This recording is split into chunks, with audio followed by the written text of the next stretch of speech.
Breakfast is the most important meal of the day. Dahil kung hindi sapat ang calories at nutritive materials ng almusal, ibig sabihin ito half day kang walang lakas at antukin.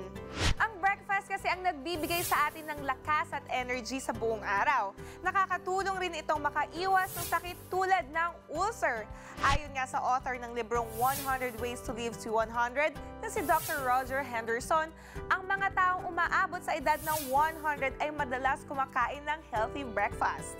Ayon naman kay Dr. Michael Roizen, isang sikat na American doctor at author, halos 50% ang chance na namamatay ang isang taong hindi nag-aalmusal compared sa taong kumakain ng breakfast.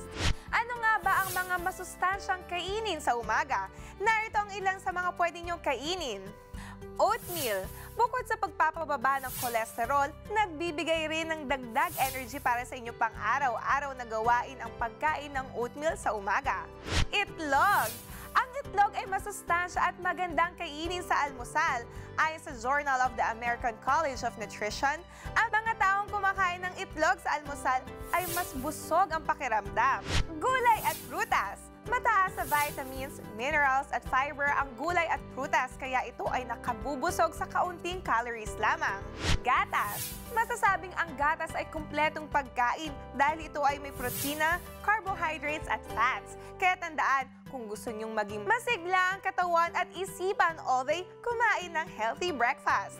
Yan ang ating kwenta ng mga tanong na kwento ang kasagutan. Pwede nyo kami mapanood ulit sa news5.com.ph at sa aming Facebook page. Siyempre, higit sa like, share! Be sure to come back. Use 5 everywhere. Copyright 2016.